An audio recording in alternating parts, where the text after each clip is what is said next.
Similar to an earthworm that grows stronger when divided, Iwo Jima flourished despite intensive bombardment. The airstrips remained inactive due to American attacks, and several installations were demolished, yet the primary defensive structures not only stayed physically undamaged, but became significantly more fortified, the commander documented. While General Kuribayashi prepared for the approaching confrontation, Admiral Nimitz relocated his command center and personnel to Guam. Despite Guam having developed into a formidable base, it remained within the combat zone. Nimitz desired proximity to the action, maintaining strict oversight of the rapidly advancing events about to commence at Iwo and subsequent operations scheduled for the defeat of the Japanese mainland. Nimitz once again established residence atop a strategic hilltop with panoramic views, this time overlooking the bustling harbour of Agana, the island's capital. His accommodations were less luxurious than those at Makalapa, yet remained more than sufficient. He occupied a low-profile wooden structure with 4 bedrooms and 4 bathrooms, opening onto a courtyard facing toward Tokyo, landscaped with Kentucky bluegrass and flower gardens. The combined living and dining area, where the Admiral hosted nightly gatherings, measured 25 by 35 feet. However, no such comfortable quarters housed Howling Mad Smith or other visiting Marine leadership. They were accommodated in 2-story Quonset huts positioned lower on Nimitz's elevated position known as Commander-in-Chief Pacific Hill, where the residence at its summit continued to be called the Monks of Makalapa. 12 miles across the island, the 3rd Division established its base camp in a coconut grove overlooking crescent-shaped Ilig Bay, a magnificent and scenic inlet with an excellent beach. Days were hot, but evenings were pleasantly cool and mosquito-free, welcome improvements from the unbearable previous tent camps in the South Pacific. General Erskine had led the division's 21,000 men since their conquest of Guam. At 46, he was the youngest 2-star general in the Marine Corps. As a teenage company bugler from Columbia, Louisiana, he had served in the Army on the Mexican border before earning 2nd lieutenant bars and deploying overseas as a Marine in World War I. Wounded twice, he wore 11 decorations from the United States and France when the armistice was signed awards for bravery in the battles of Château-Thierry, Belleau Wood, Soissons, and Saint-Mihiel. When beyond earshot, officers and men called Erskine the Big E. He knew of the nickname and took pride in it, but not when, in dark humour, they called him Graves Registration, Erskine for his role as Howling Mad, Smith's chief of staff in the battles of Tarawa, Saipan, and Tinian. The Big E came not entirely from his physique, although he stood just under 6 feet tall and was solidly muscular, but from his strong will, tough discipline, fairness, and the fact that he commanded solid respect from his troops and officers. He could be described as ruggedly, handsome, and was soft-spoken most of the time, but he could curse with the best. His pale blue eyes flashed with a cold glint when angry, but his smile was gentle and disarming. Captain Louis Hayward, a movie actor before joining the Corps after starring in a film about leathernecks, once said of Erskine, "He looks like what central casting in Hollywood tries to find when they need the ideal Marine general for a film." To General Smith and other friends, he was Bobby Erskine for some reason no one seemed to know. Erskine was General Smith's steadfast right hand, protégé, and confidant before taking the 3rd Division. Together they had trained the men, planned and directed landings from the bitter cold of the Aleutians to the scorching heat of the South and Central Pacific. Because of the hectic and often turbulent days as Smith's organizer and implementer, Erskine had keen insight into how the old man thought and what he expected of the Marines at Iwo. Possibly more so than did Rocky and Gates. In the battle plan, the 3rd was the floating reserve. It would be 80 miles at sea on day, ready to land if called upon. Iwo's beaches were too small to accommodate 3 divisions simultaneously in the attack, and the landing zones would be congested with men and equipment as it was. There was the remote possibility that the 3rd would not be needed at all, that the 4th and 5th could capture the island with their 42,000-plus men. When first casualty reports arrived from the beachhead, the optimistic dream vanished. Nearly 500 ships were anchored off Saipan by the 2nd week in February. From shore to horizon of Magician Bay, vessels of every size and description waited to sail the final 600 miles to Iwo Jima. Nearly 100 were attack transports and landing ship tanks with the men and their combat gear for the attack. Others were supply ships camouflaged in strange zigzag stripes of grey. They arrived at the staging area individually, in twos and threes, and in small, unescorted convoys. Some sailed from West Coast, commissioning shakedown cruises with minimal danger from submarines or attacking warships. What remained of the enemy fleet was contained, protecting the home islands. Missing from the armada were battleships and heavy aircraft carriers. They were steaming off the mainland, with screening cruisers and destroyers, in the war's heaviest naval operation so far. A mighty sweep against Honshu Island to unleash thousands of 2-ton shells and launch hundreds of bombardments and strafing airstrikes against Japanese targets. But much of everything else in the fleet was there. 4 communications ships bristling with radio equipment and carrying the generals and admirals commanding the invasion. Landing ship tanks and their loads of tanks and amphibious tractors and troops, tankers low in the water with 10 million barrels of gasoline. 2 gleaming white hospital ships with bright red crosses painted on their hulls, fleet oilers, escort aircraft carriers, and gunboats. There were ammunition ships, minesweepers, and seaplane and submarine tenders, something of almost everything in the fleet, including a converted ferry boat, all needed to land and support the invasion. On Lincoln's birthday, Marines went through a final dry run before leaving Saipan behind. They clambered down cargo nets to bobbing landing craft, circled for a time in the choppy sea, and then began the run to shore. Bow doors opened on the ungainly landing ship tanks, releasing Amtraks with troops and weapons. Air cover roared over the beaches in low-level mock attacks on simulated fortifications. But 2 things were different from what would come at Iwo. There was no answering enemy fire, and the landing craft veered off before reaching shore and returned to their mother vessels. 2 days later, Magician Bay was empty of ships. The armada lifted anchor at dawn and steamed over the horizon on an almost due north course at 20-knot speed. 72 hours later, the 3rd Division followed from Guam. General Kuribayashi knew the Americans were coming, was certain invasion was only days away. The day the invaders left Saipan, he ordered all beach positions manned and ready for action. It was never learned how the general obtained his information. All but a few Japanese records were destroyed during the battle, and the answer went with them.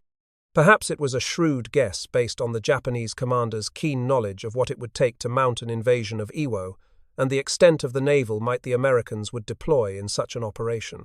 Task Force 58 had passed within 50 miles of Iwo on its way to attack Honshu in a massive raid.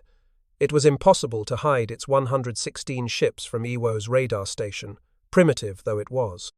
And it is more than likely that an air spotter from Iwo saw the armada of 8 battleships, 16 aircraft carriers, 15 heavy and light cruisers, and 77 destroyers speeding northward.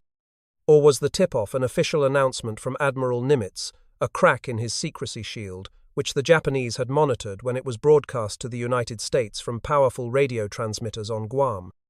Nimitz personally had written out the statement in longhand and ordered its release to the press.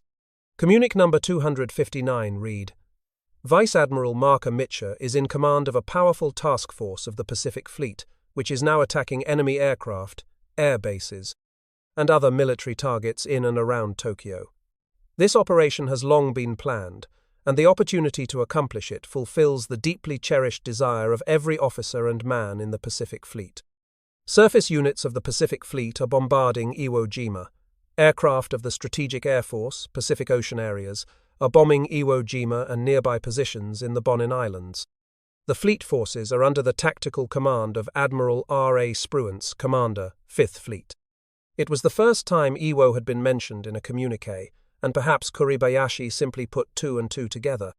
Or had the Japanese, from a cave in the hills of Guam, somehow learned the date and destination and radioed it to Tokyo, and thence to Iwo?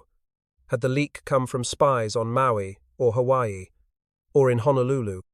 The mystery remains. A glaring breach of security did occur on December 22nd. The Honolulu Advertiser published 2 dramatic photographs released by the Army Air Corps.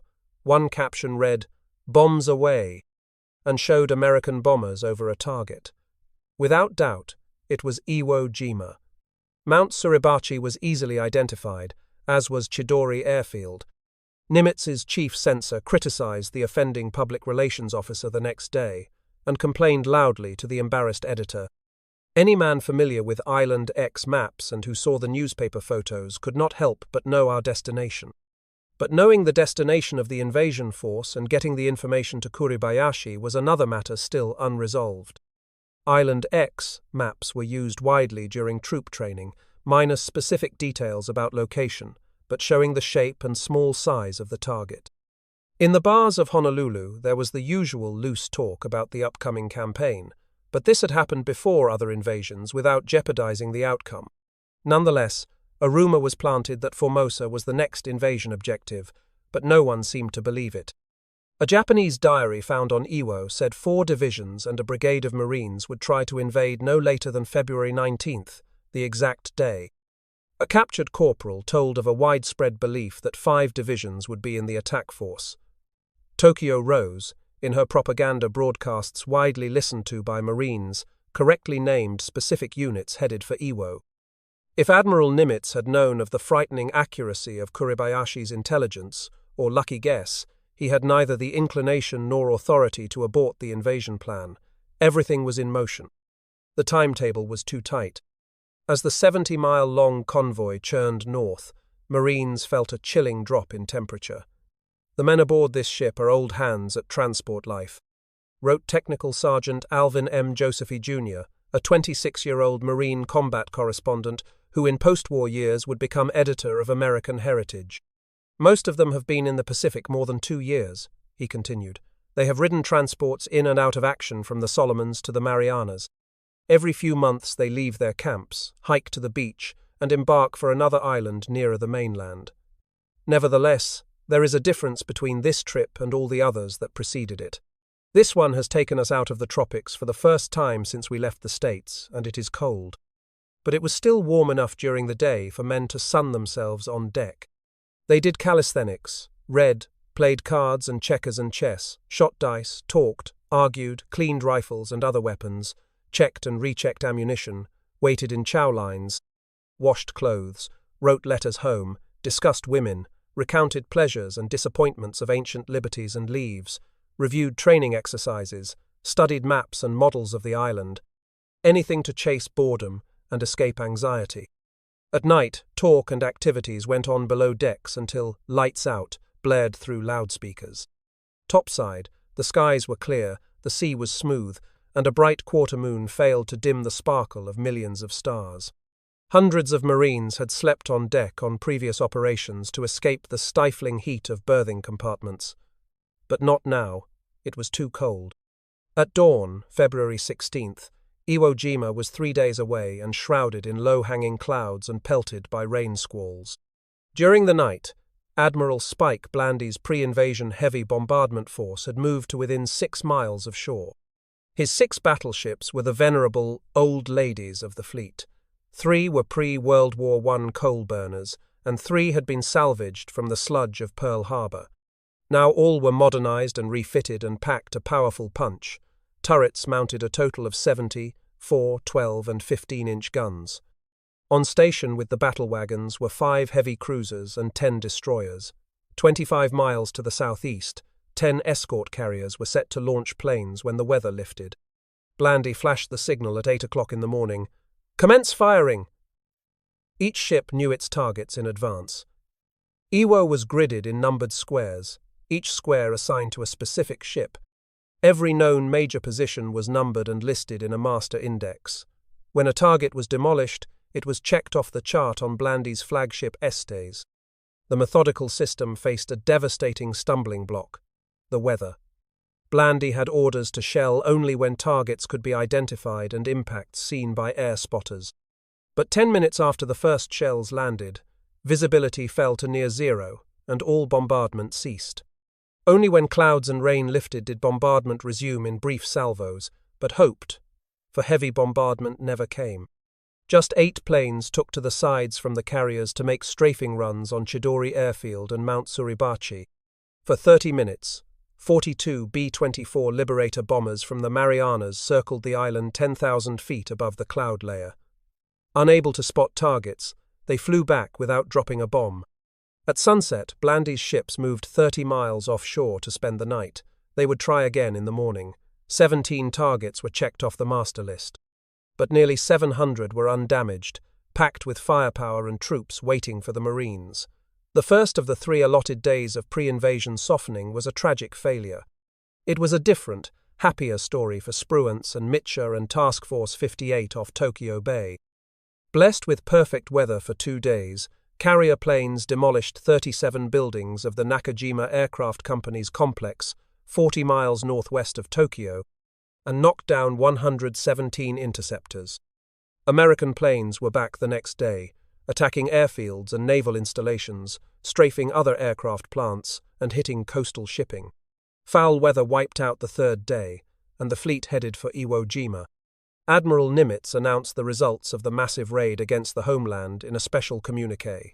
332 enemy planes shot from the skies, 117 destroyed on the ground, a small aircraft carrier left burning, a destroyer and 5 small merchant ships sunk, and extensive damage done to shipping and military installations. 49 American planes were lost and 9 pilots saved. Nimitz hailed the rampage as a victory as historic as it is decisive in the heart of the enemy's defenses, and predicted that our future operations will hurt the enemy even more. He meant the Iwo invasion, but did not say so.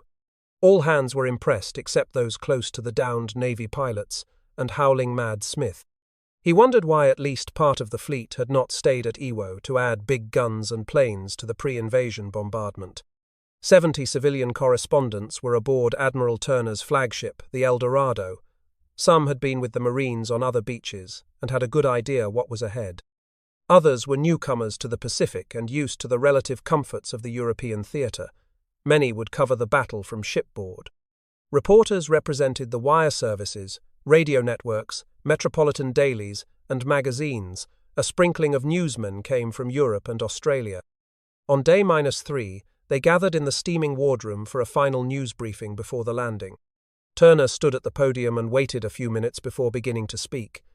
He was a constant nightmare to browbeaten Navy public relations officers, whose duties he never understood or wanted to.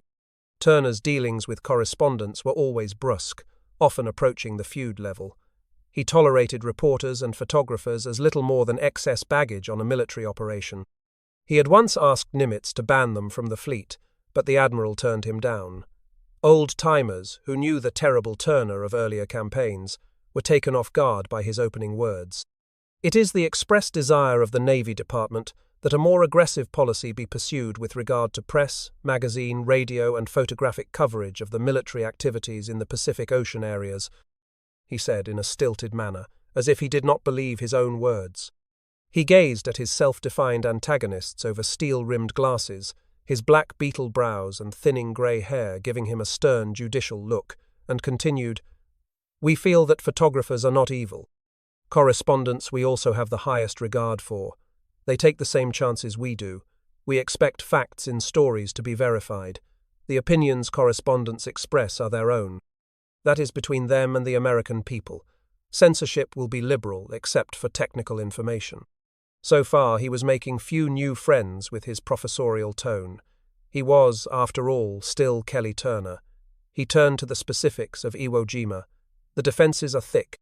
The number of defenders there is considerable and well suited to the size of the island. It is, I believe, as well defended a fixed position, particularly an island position, as exists in the world today. We expect losses. We expect losses of ships and we expect losses of troops, and we believe they will be considerable. We are taking steps, as far as our knowledge and skill and intent are concerned, to reduce these losses as far as we can, to as low a figure as we can, but we are going to have losses. However, we expect to take the position. General Smith nodded agreement, but showed no other reaction as Turner took a seat next to him. But as Smith listened, he must have recalled his pleas for 10 days of bombardment, and wondered if Turner believed what he said about taking steps, as far as our knowledge and skill and intent are concerned, to reduce these losses as far as we can. Howling Mad was not convinced he did. Brigadier General William A. Rogers, Harry Schmidt's Chief of Staff, traced the attack scenario with a pointer on a large map. He outlined the plan of attack, listed day-by-day objectives, and predicted, "The enemy will try to do his utmost to keep us from establishing a landing and consolidating our beachhead. The morning of day +1, he feared, would see the enemy send a massive pre-dawn charge against the Marines if the beachhead had been taken. Colonel Edward A. Craig, operations officer for Schmidt's 5th Amphibious Corps, took his turn at the podium. "We expect to have 8,000 men ashore the first hour, and by nightfall we hope to have in excess of 30,000 on the beach," he said. Now it was General Smith. "It's a tough proposition. That is why my Marines are here." The old man paused and fingered his glasses. "The enemy, in my opinion, will have a mechanized defense. Every man, every cook, baker, and candlestick maker will be down on the beaches, somewhere, with some kind of weapons. And then, we may have to take high casualties on the beaches, maybe 40% of the attack troops. We have taken such losses before, and, if we have to, we can do it again. Casualties would be heavy on the beaches, but not as high as the general expected." The old warrior sat down. Perspiration showed under his armpits and his eyes were misty. This was his last campaign. He and my Marines would never again be in combat under his command. He had taken them as far as the High Command would let them go together on the long road to the mainland. Orders to this effect had not yet come from Nimitz, but Smith knew they would. After Iwo, he would be a figurehead, a desk general, and maybe not even that, maybe just a retired armchair general. General Schmidt was next. Never an outgoing man, even in a small group of friends, he had few words. "We are not sending boys to do a man's job," he said, disregarding the age of most of the troops, but not their dedication. "We are going to get after them quick," the craggy Nebraskan promised. "General Smith has always said, 'Get on their tails and keep on their tails.' What we're going to do is to take their tails away." Seated in the front row with Turner and Smith, and listening intently, was a man in navy khaki. He was without service, insignia, or rank, or the shoulder patch of correspondence. Navy Secretary James V. Forrestal had come aboard at Saipan for his first eyewitness view of a Marine invasion. He stood up and began speaking. His manner was almost shy, but his words were strong and forceful. "It has been said here that you are honored to have me present for this operation. Quite the reverse is true. It is a high privilege for me to see in action the quality of leadership America has produced. But the millionaire Wall Street financier knew who would meet the cost of winning the battle. In the last and final analysis," he said, "it is the guy with the rifle and machine gun who wins the war and pays the penalty to preserve our liberty." He paused to select the right words for what he said next. "My hat is off to the Marines. I think my feelings about them is best expressed by Major General Julian Smith. In a letter to his wife after Tarawa, he said, 'I never again can see a United States Marine without experiencing a feeling of reverence.'" Except for the hum of overworked fans, there was not a sound as he sat down. The blur in General Smith's eyes was gone. Now they were sparkling, and he had a tight, proud smile on his face. Kelly Turner elaborated on censorship restrictions. No mention would be allowed about enemy self-destructive planes, napalm fire explosives, Navy frogmen's underwater demolition teams, or new weapons and equipment. "Are there any questions?" he asked. From a correspondent in the back row, "When is the next boat back to Pearl Harbor?" The Admiral ignored the attempt at humor and closed the briefing. "I hope you get many good stories," he said, "and I hope that you do not get many sensational ones." After a few minutes, the wardroom emptied. Howling Mad, left alone, turned down a passageway and walked slowly to his cramped stateroom, there to think about what would happen to the Marines in the hours and days ahead.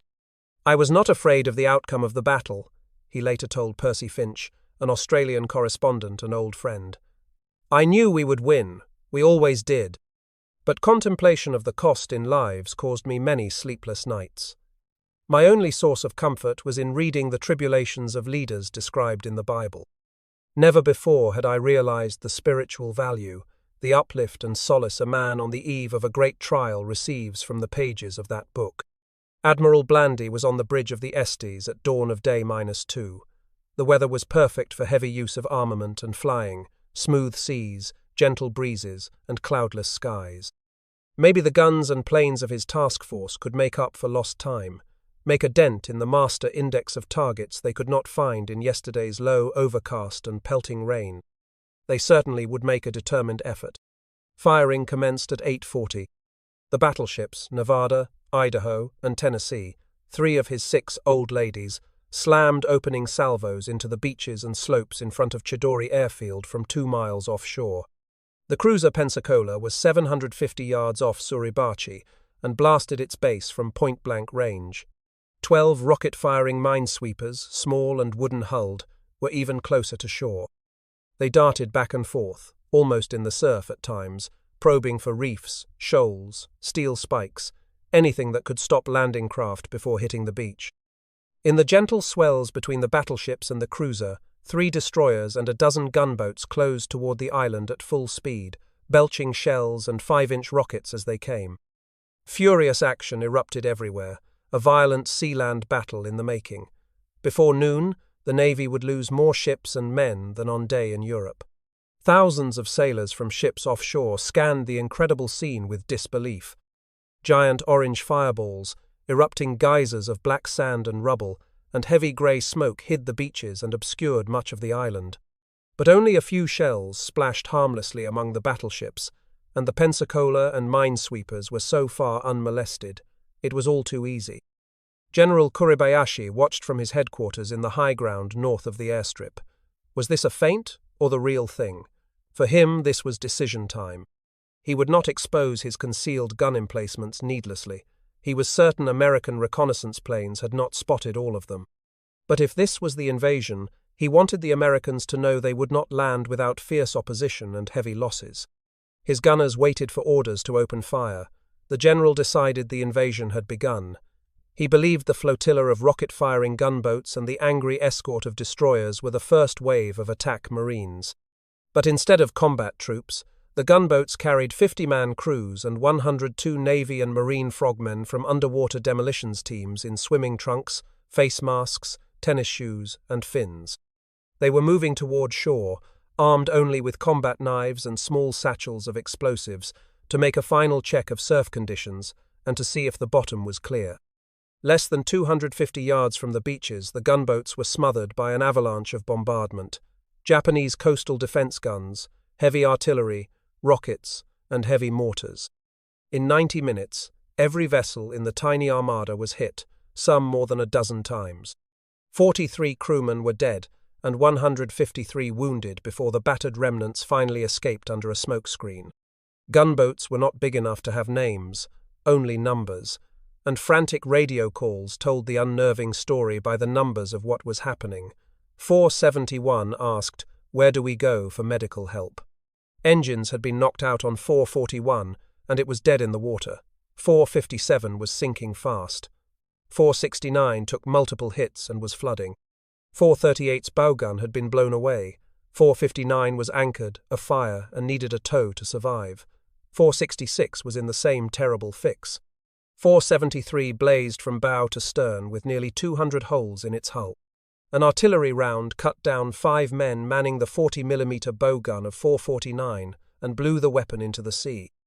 As it crashed into the water, bubbling the surface like a kettle of boiling oil, another blast demolished the conning tower that took the lives of 12 men. A third explosion sent hot shrapnel into the body of 449's skipper, Lieutenant Junior Grade Rufus H. Herring. The 25-year-old North Carolinian fought for the next 30 minutes to stay alive and save his first command. 3 deep wounds were aching as he steered toward the Terror, where the stricken little boat was lashed to the destroyer's side. There was not an unwounded man aboard, and Herring refused to be hoisted to the Terror's deck until the last of 20 men still alive were taken from his craft. For 17 of 449's sailors, there was no need to hurry. They sacrificed their lives at their guns. Herring was barely conscious, and rescuers found him propped against empty shell casings at the base of the shambles of the conning tower. A Congressional Medal of Honor would be waiting when he recovered from his wounds. Unaware of what was happening to the gunboats, the underwater demolition teams swam toward shore in a zigzagging line stretching 2 miles from Suribachi to the northern end of the beach at the east boat landing. They were between 50 and 100 yards apart, and were underwater as much as possible. When they surfaced for breath, they could see Iwo looming closer. Their bobbing heads, gulping to fill lungs with air, brought torrents of Japanese machine gun and sniper fire and heavy mortar barrages. Shortly after 11 o'clock, several frogmen crawled out of the water to collect soil samples for examination aboard ship and implant a small sign. It read, Welcome to Iwo Jima. For the first time in more than a century, Americans were on Iwo Jima for a few minutes. 2 days later, thousands more would come to stay longer. What the swimmers found beneath the waves was both good and bad news. The bottom was firm and clear of obstructions right up to the shoreline, but just a few yards from shore the surf was nearly 6 feet high.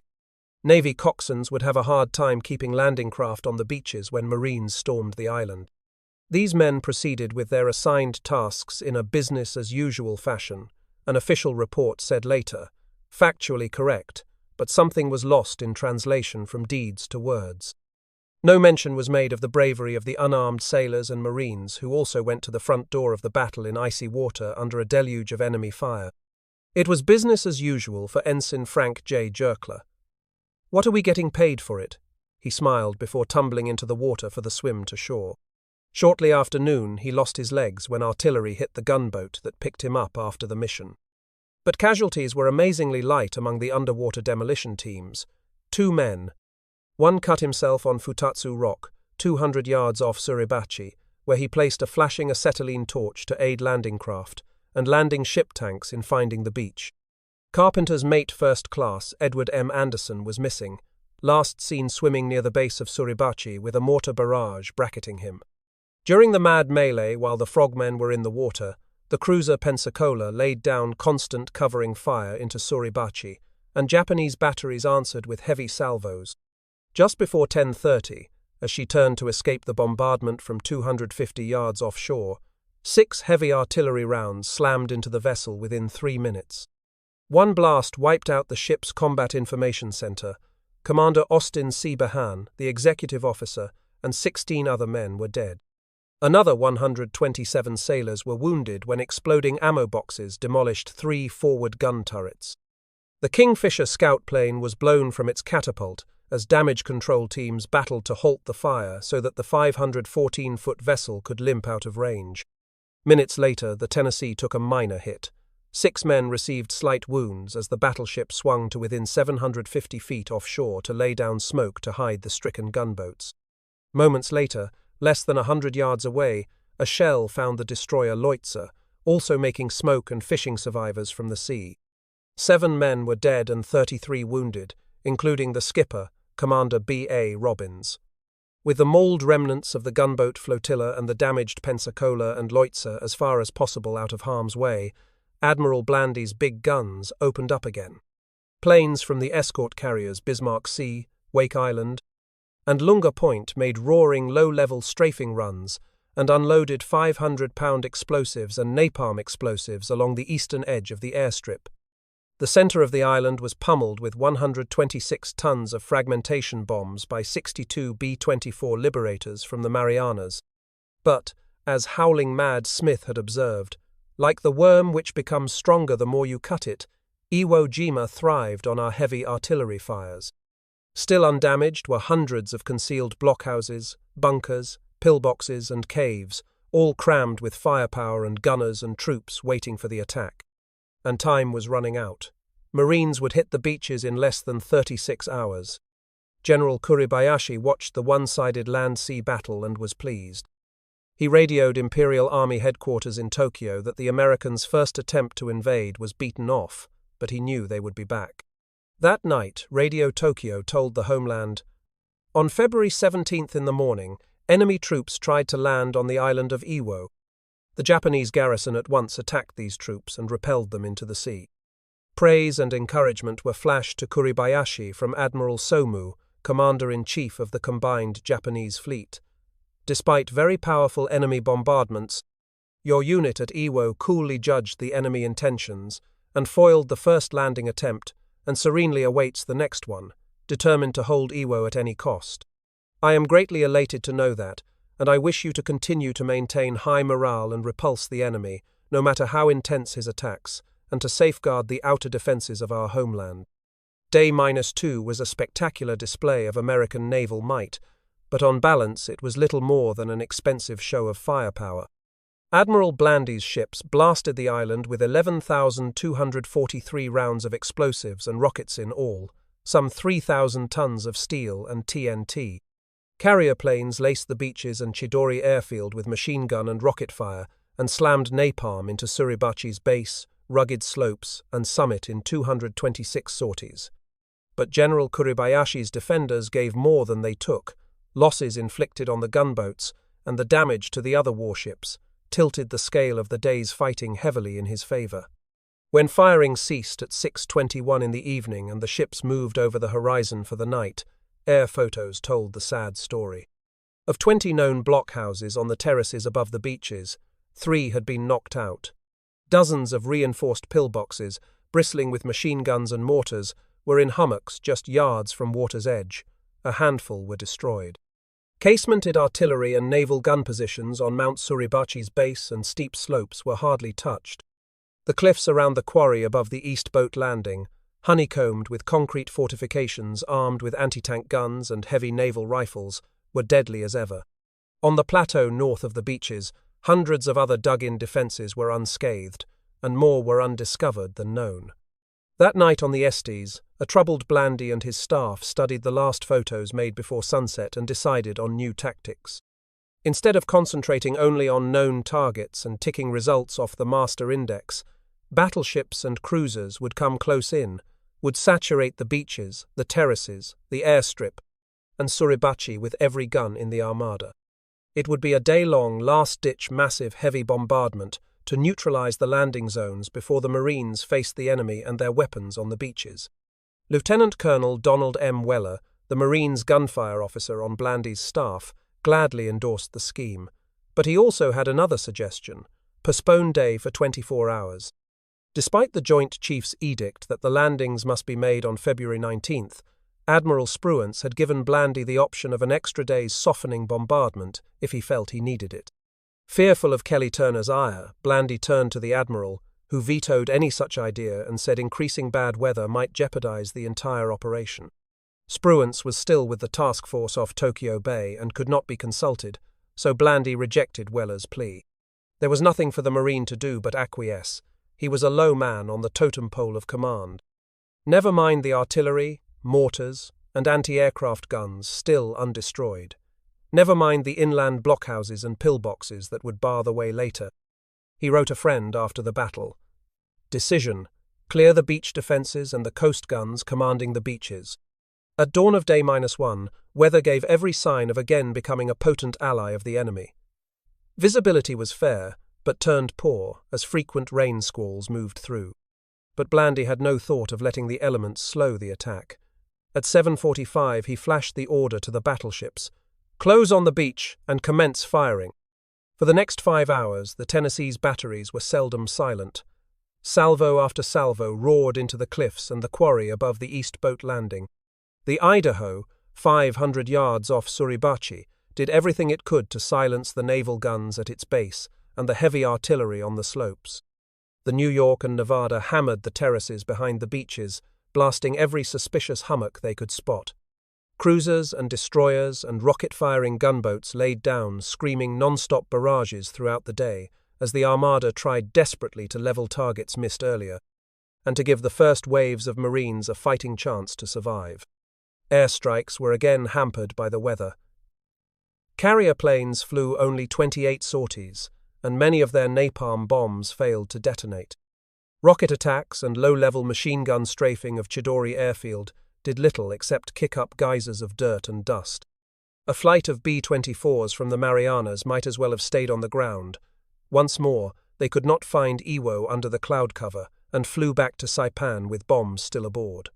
When the ships ceased fire at 6:21 and again withdrew for the night, air photos showed little real change in General Kuribayashi's defences. 16 more blockhouses and 17 additional coastal defence guns had been destroyed. Of a certainty, an unknown number of pillboxes and other small positions were silenced, but hundreds of dug-in, heavily armed and fortified emplacements were untouched, and time had run out to destroy them before day. By sundown, Iwo Jima's seascape was an eerie sight. Not a ship was in view. It was as if the war had forgotten the island, as if both sides had given up a senseless struggle and decided to call off the battle. Not so.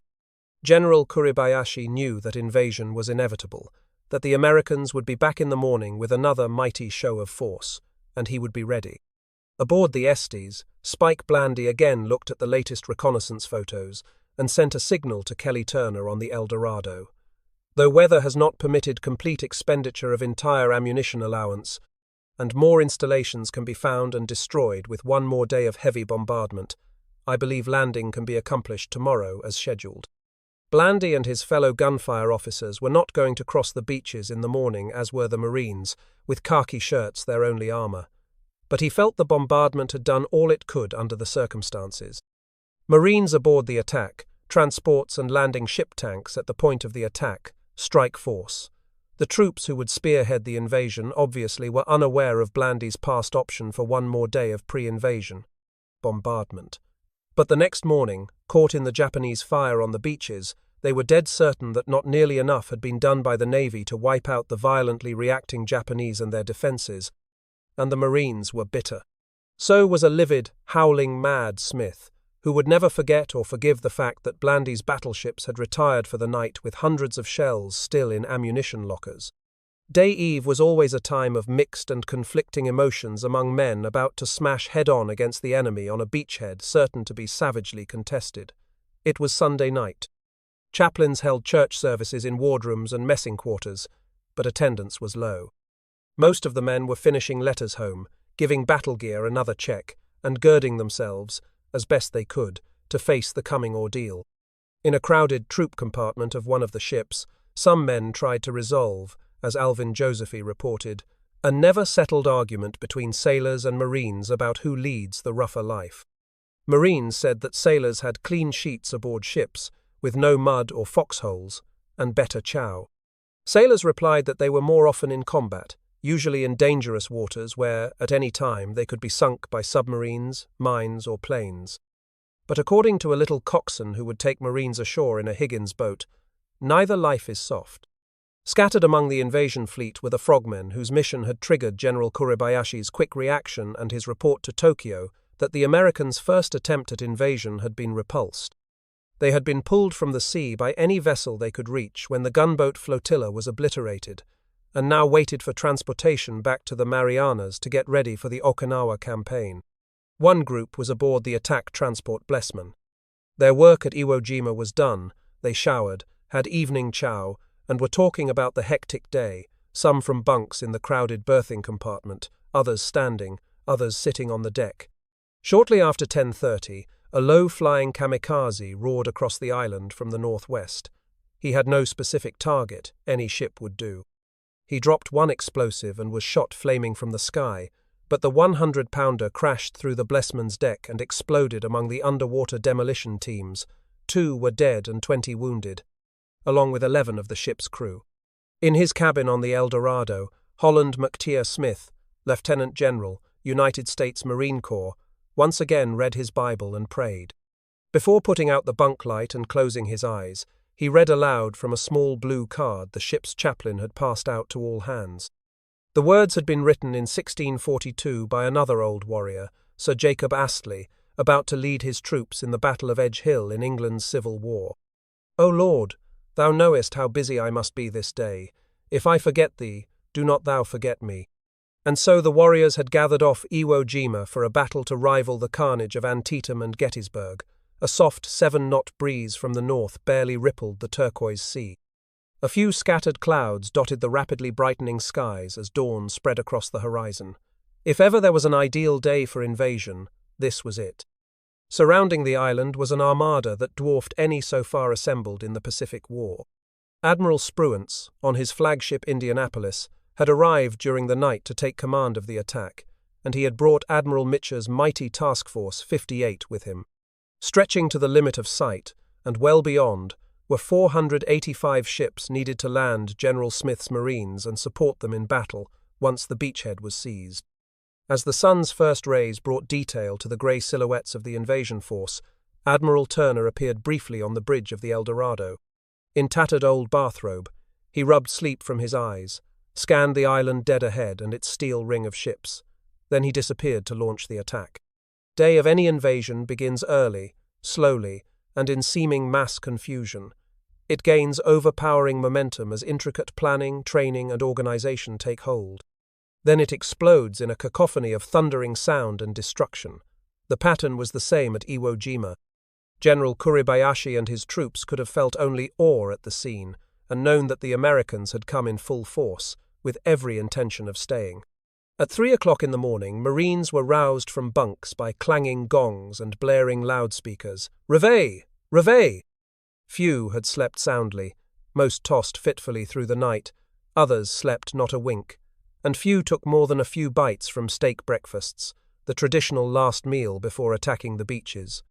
At 6:30, Admiral Turner gave the order, "Land the landing force." The 3.5 hours had been an interminable wait for the men, but now everything would be governed by an unforgiving timetable set months before at Macalapa. Topside on transports, sailors opened hatches and swung out heavy booms to work cargoes of equipment and supplies. They lowered Higgins boats on their davits and slung nets over the side for Marines to clamber down, loaded with heavy packs and weapons, to waiting landing craft. Troops on landing ship tanks, the men who would be in the first waves, backed down steep ladders from troop compartments to cavernous tank decks and climbed aboard amphibious tractors, the Amtraks that would carry them to the beaches. Beads of sweat broke out on faces. Jackets were soggy from the heat. Blue, swirling exhaust fumes from roaring engines clogged lungs and made eyes water. As each Amtrak reached open bow doors, sometimes after 30 minutes of inching ahead, it clanked over the hump of the landing ship tank ramp and jerked down a cleated incline. The violent motion pitched men into one another, and those in front crashed into forward steel bulkheads.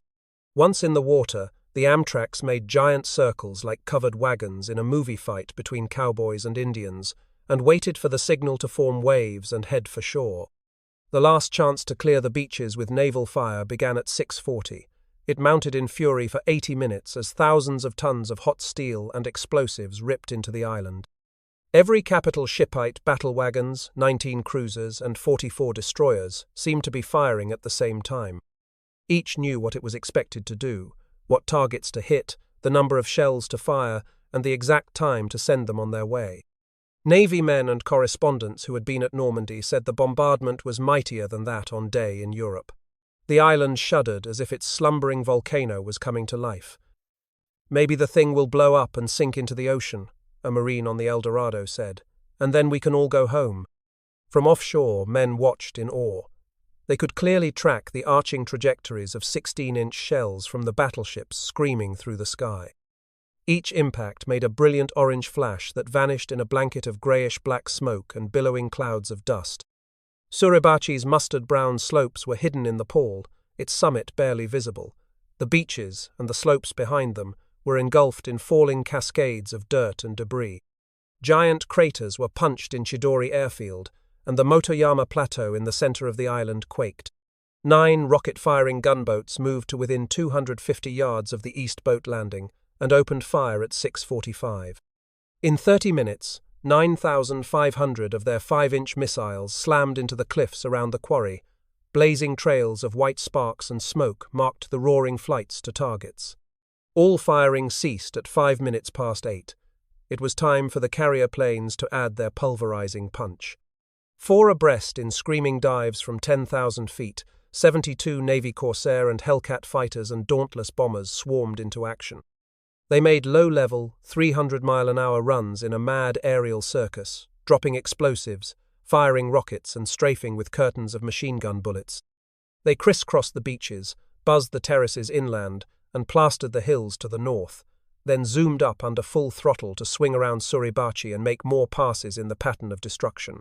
Lieutenant Colonel William A. Millington's all-Marine squadron waited for its cue to blast Suribachi and the landing zones. When the Navy pilots headed for carriers to refuel and rearm, the Leathernecks took over. 48 Gull-Wing Corsairs peeled off from their circling rendezvous at 5,000 feet and followed the flight leader's orders. "Go in and scrape your bellies on the beach," he told the pilots. Men on the jammed decks of transports, others in Higgins boats or in Amtraks disgorged from landing ship tanks, watched and wondered how any enemy could survive. "They're giving them tough time," a corporal from Missouri said. "I would hate to be in their shoes." His buddy from Brooklyn agreed. They cheered and pounded each other on the back as the last planes headed seaward. With skies clear of aircraft, Naval heavy bombardment started again at 8:25. It was 35 minutes until hour. In that time, another 8,000 shells smothered the landing zones. It was now or never if the beaches were to be cleared of enemy resistance. In 5 minutes, 68 Amtraks would cross the line of departure and begin the 4,000-yard half-hour run to shore. The awesome job of the first wave of amphibian tractors was to get ashore, smash any enemy positions they could find on the beaches, grind 50 yards inland, and set a defense perimeter for the landing force. No attack troops were in the 7-ton steel-sided landing craft, only a 3-man crew to operate it and man a 75mm howitzer and 3 machine guns. 6 waves of Amtraks carrying the 1st Marine Riflemen would follow from 250 to 500 yards apart and land at 5-minute intervals. Each wave would have 1,360 men.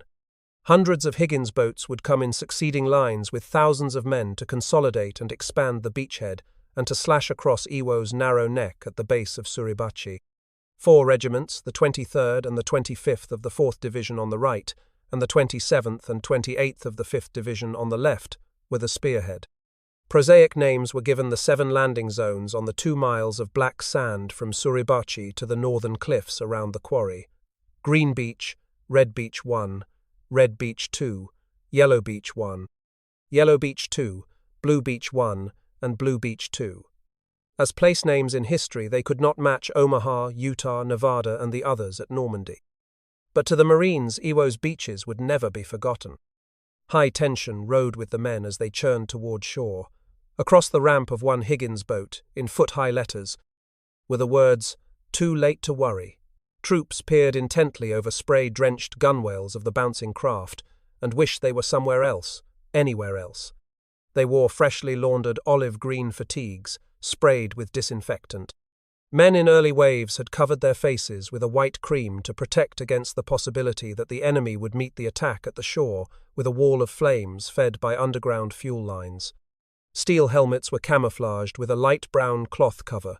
The marine insignia of globe and anchor was emblazoned on left breast pockets. Rank was stenciled on sleeves, and last names likewise.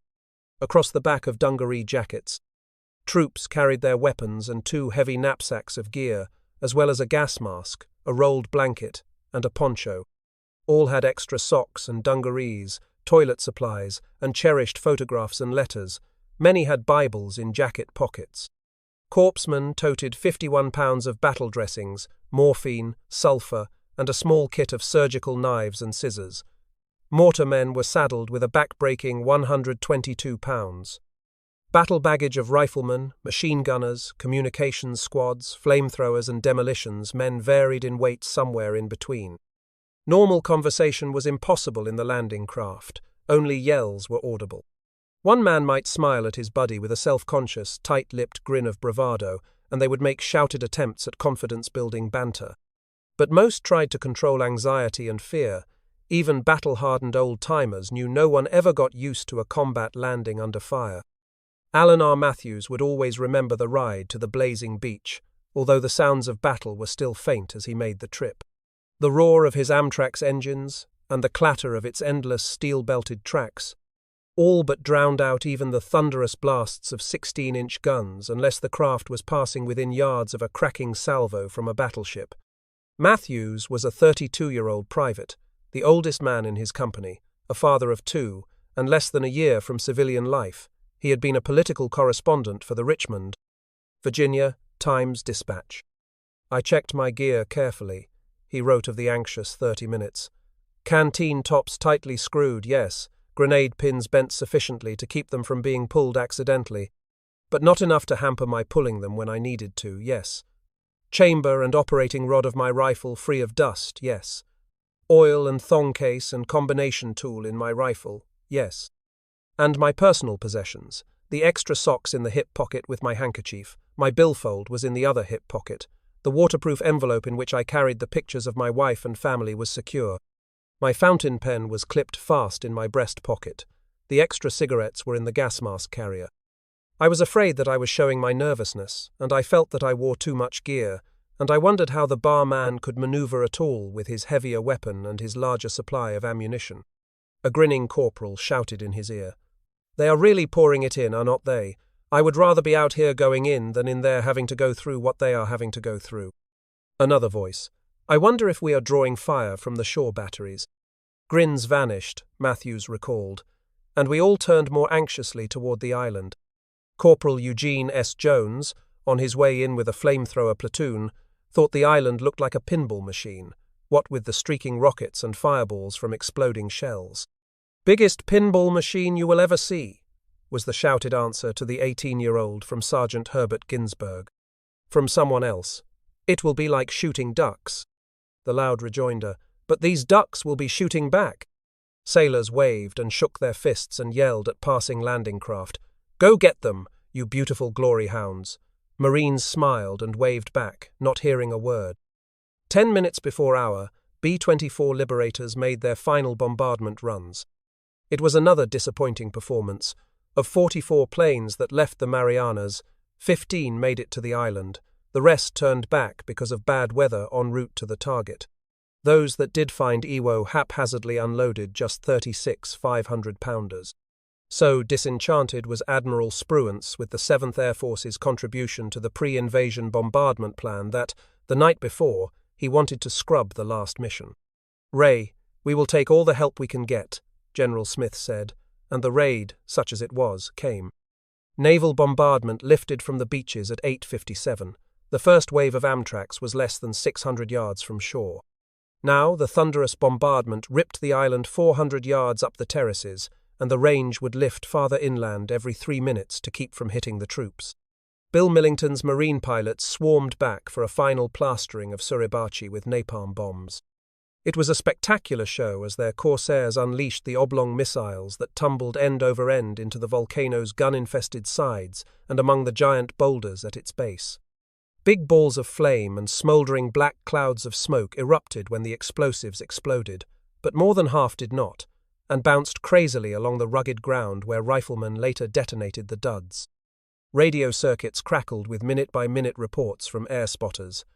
Landing wave 400 yards from shore, the terse voice of one said as the naval bombardment moved inland, and Millington's planes headed for the carrier Wake Island 20 miles at sea. Marines would hit the beaches within minutes now, and they would land on an island whose main defences hardly had been dented, much less destroyed. It was a tragic fact that 72 consecutive days of air attacks and naval bombardment had barely diminished General Kuribayashi's power. Of 915 major installations on Iwo, fewer than 200 had been silenced, and this did not count literally hundreds of smaller but deadly strongpoints that would claim thousands of marine casualties. At 9:02 the flash came. Boats on the beach. It was 2 minutes behind the invasion timetable. Men in the first wave of Amtracs were amazed at how easy it had been to reach shore. They had no trouble with the 3-foot surf, and were taking only spasmodic small arms fire. But once out of the water, it quickly became a different story.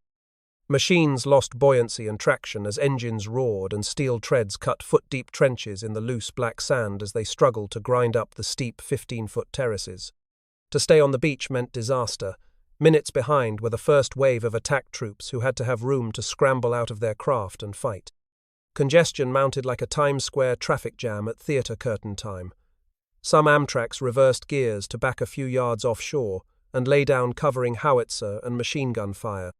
Others desperately churned in the water waiting for the mess to clear, but it got rapidly worse. Those on the slopes were head-on with a concentration of blockhouses and pillboxes they could not see, but still only scattered small arms fire pinged off the tractor's armoured sides. United Press correspondent William F. Tyree watched from a Navy spotter plane circling 1,000 feet over the scene. It is systematic destruction, his dispatch to 1,200 newspapers and radio stations said. As Tyree watched, a Navy fighter plane was hit by anti-aircraft fire in the smoky haze over Suribachi. The Hellcat trailed a bright flash of flame and a heavy plume of inky black smoke, screamed skyward for an instant, then roared into the sea between the 4th and 5th waves of landing craft. At 9:05, jammed radio rooms of every ship in the Armada heard the message, "Attack troops on the beach." Amtracs were still moving as rear ramps slammed down, and the first wave swarmed from them in a thin, surging line stretched along 2 miles of beach. They hit it on a dead run. First strides were easy, as momentum carried them a few yards. Then suddenly strides slowed to laborious shuffles as feet sank calf-deep into soft, sucking, coarse black volcanic cinders. Each forward step left elephant-size footprints, and as men crossed the first narrow wet ribbon and flung themselves against the terraces, the going was worse. Any mammoth ship-to-shore amphibious landing is the most complex and difficult of all military operations and can become total chaos within minutes. Success or failure hinges on the first critical moments, and the attack can go either way, all depending upon the training and discipline of the troops. Now, on Iwo Jima's strange shore, order began to emerge as marine tradition and combat skills took hold. Individuals started to form up in fire teams and squads, then in platoons and companies and battalions, as they became a fighting machine. Colonel Harry B. Liversedge's 28th Regiment had a tenuous foothold on Green Beach near the base of Suribachi. Colonel Thomas B. Wimham's 27th was ashore on the Red Beaches and getting into position to push toward the southern end of the airstrip. Colonel Walter B. Wenzinger and his 23rd Regiment held the center of Yellow Beach 1 and 2 and were pointed up the terraces. On the Blue Beaches, in the shadow of the cliffs in front of the quarry, Colonel John R. Lanigan's 25th pulled its troops together for attack. Wary Marines began to think that maybe, everything was going to be all right. They were ashore, and the landing, except for the black sand, was made with amazing speed and precision. Maybe, just maybe, most defenses were destroyed. After all, the enemy were reacting with only small arms fire. First reports from shore to the El Dorado reflected the surge of optimism. 9/11 Colonel Warnham on Red Beach. Landings on schedule, casualties unexpectedly light, proceeding toward airstrip against light resistance. 9/14 Colonel Wenzinger on Yellow Beach. 4 waves ashore and moving inland, taking moderate mortar fire. 9/17 Colonel Lanigan on Blue Beach. Bogging down in heavy sand and steep terraces, but conditions generally favorable. Moving forward against airstrip, under moderate fire. 9/19 Colonel Liversedge on Green Beach below Suribachi. Troops ashore and moving to isolate volcano, resistance moderate but terrain awful. General Kuribayashi was not surprised by what was happening. He had planned it that way. The key to his battle scheme was to let the Marines land and suck them into a gigantic ambush. His troops had been stunned and shell-shocked by the Americans' massive firepower, but now they were at their posts, ready to wipe out the invaders when he ordered. The shrewd samurai bided his time for nearly an hour. Let the Marines land against light opposition, make them lift naval gunfire and halt air support to avoid hitting their own troops.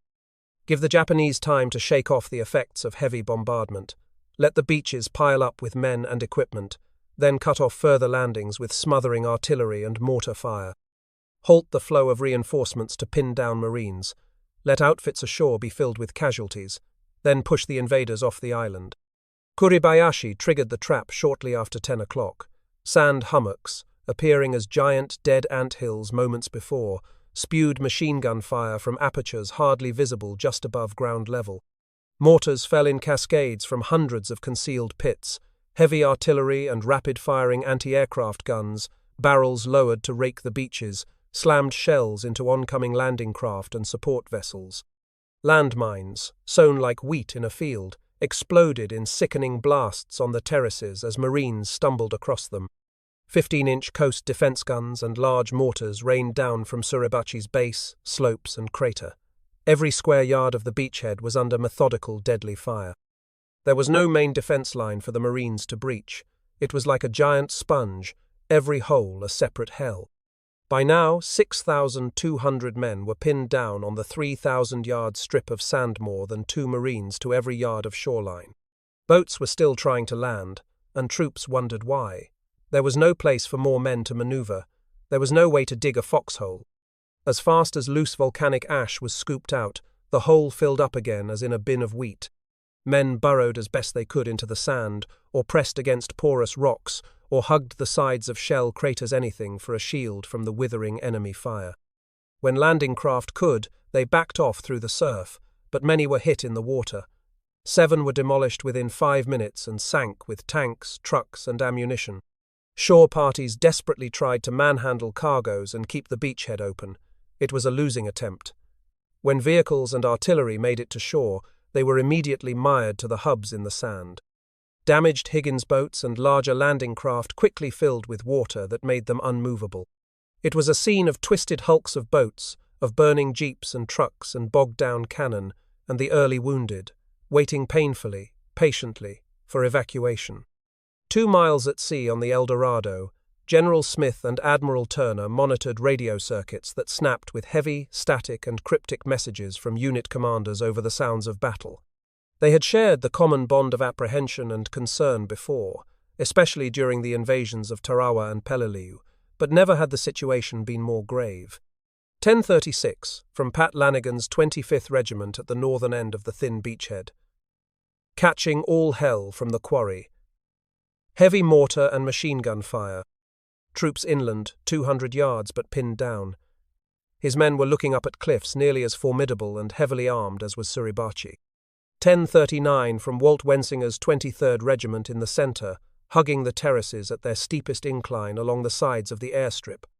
Taking heavy casualties and cannot move for the moment. Mortars taking our lives. 10:42, from Tom Wimham's 27th Regiment on Wensinger's left. All units pinned down by artillery and mortars. Casualties heavy. Need tank support fast to move anywhere.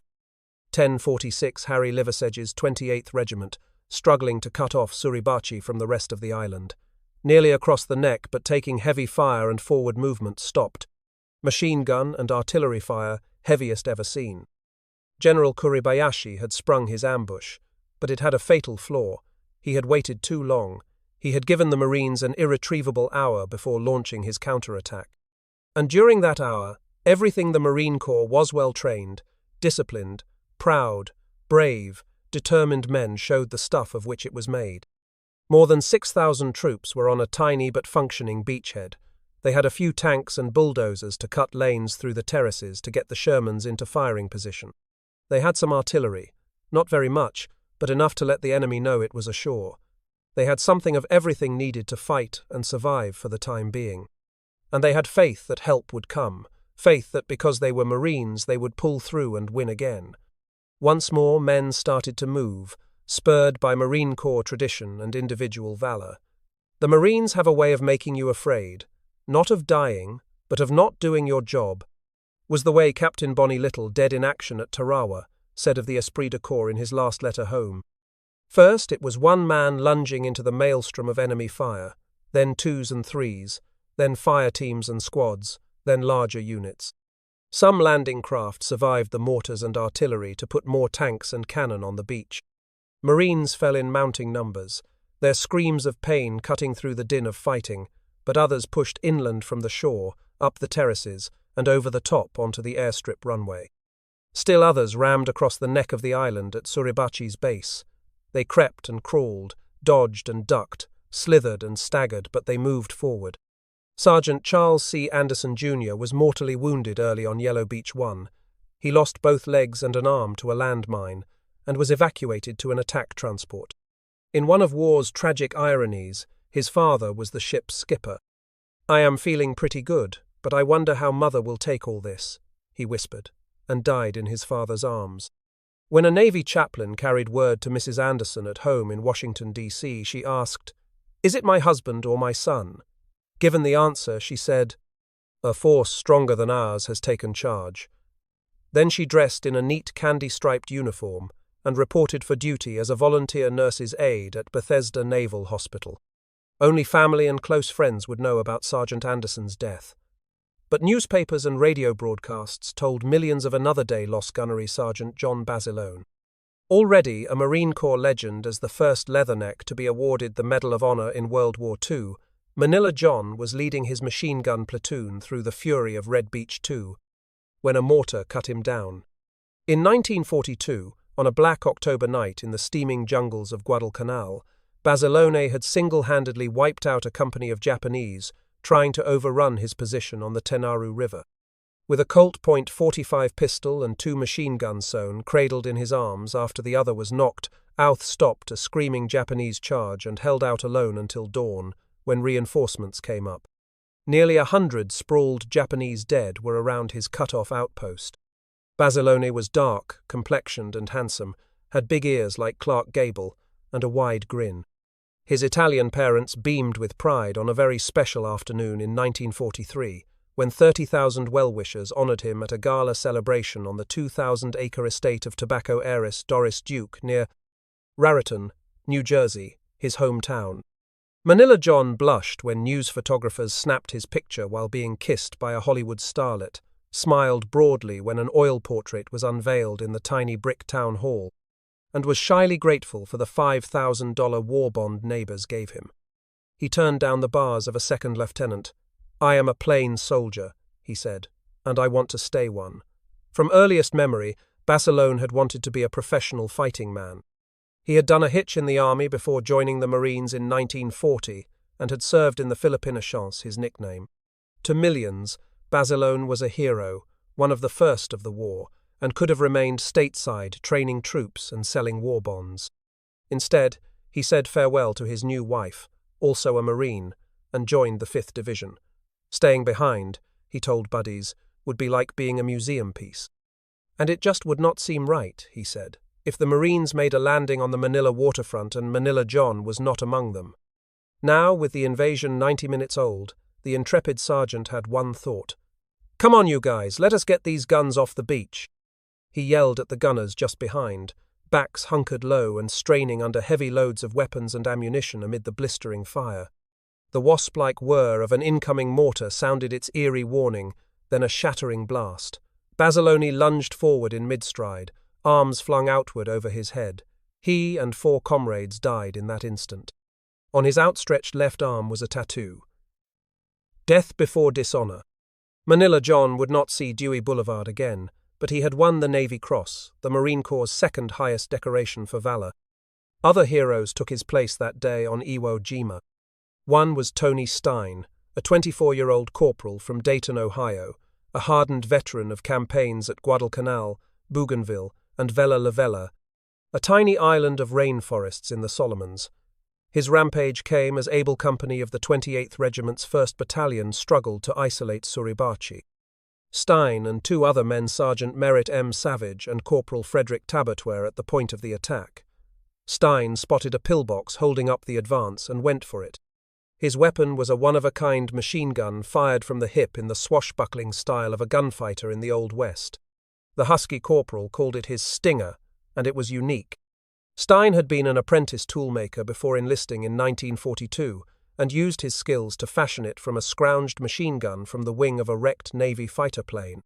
Spewing bullets in rapid bursts, the Stinger and its enthusiastic triggerman pinned the Japanese inside the pillbox, while Savage finished them off with a demolitions charge.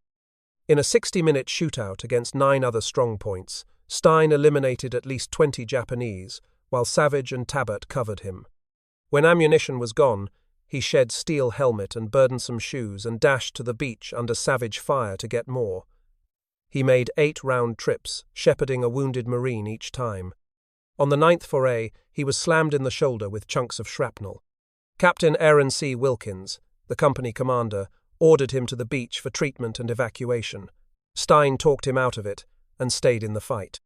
At day's end, he and the Stinger were still in action, battling the enemy in pillbox after pillbox, bunker after bunker, yard by yard, foot by foot, as the thin line of Marines drove a wedge across the island. Tony Stein's Medal of Honor for his day's work, the Marines he saved and the Japanese he eliminated, was the first awarded to a Marine during the battle. Lieutenant Colonel Jackson B. Butterfield commanded Stein's battalion. By 11 o'clock, 3 of its squads slashed the bitter 700 yards to the western shoreline and were immediately cut off in no man's land. It took 3 hours and heavy casualties to reach the isolated men and consolidate the flimsy line. On Butterfield's left flank, less than a football field's length from Suribachi's base, Lieutenant Colonel Chandler W. Johnson's 1st Battalion was in trouble. It had landed at 9:35 in an early wave and made good initial headway across the beaches and among the ravines and boulders at the foot of the volcano. But by noon the outfit was pinned under heavy mortar and artillery fire and could barely move for several hours. It would be sundown before the 1st linked up with the other battalions and consolidated the front. 5th Division tanks were trying to move to help Lieutenant Colonel Charles E. Shepard's 3rd Battalion, but were snarled in the beachhead traffic jam. For 50 minutes, 14 Shermans were bogged down and taking blistering fire as shore parties and bulldozers labored to get them out of the sand. When the tanks were finally able to move in single file, they were easy targets for anti-tank guns. Within 3 minutes, 4 took short-range direct hits from steel-piercing shells. Sergeant Thomas Grady Gallant of Chattanooga, Tennessee, saw a round slam into one. "It punched through the cold armor plate as a finger is punched through putty," he recalled, making a hole all the way through the thickest part. The crew died in what Gallant remembered as a jellied, liquefied mass blended into a viscoidal sticky fluid caused by exploding shells the tank carried. Other Shermans braved the onslaught and clanked forward, their cannon and machine guns laying down a shield of firepower for the struggling infantry. With the tanks in support, the line crawled ahead, and by late afternoon things were looking better. Early twilight found Johnson's troops stretched along a precarious front across the island at its narrowest point. They had made 350 yards against the worst opposition any of the men had ever seen. Shepard's battalion also hacked a narrow swath from shore to shore and were pointed north toward the airstrip, while Johnson's men pivoted south to face Suribachi. Both battalions had fought desperately throughout the day, but the situation never was as precarious as that faced by Colonel Warnham's 27th Regiment battling for a toehold on the airstrip. 90 minutes after landing, the battalions of Lieutenant Colonel John A. Butler and Major John W. Antonelli had clawed up the slope to the eastern edge. Resistance was light until 10:45 when everything went wrong. Moments before, they were catching only small arms fire. Now, when Kuribayashi pulled the plug, they were in the middle of the ambush and taking a deadly fusillade of machine gun bursts and mortar fire from concealed bypassed positions in the hummocks. Everywhere along the terraces, the picture had a deadly sameness. Shell craters were the only cover for troops. Tanks were stymied on the beach with desperately needed Amtracs and their howitzer and machine gun support.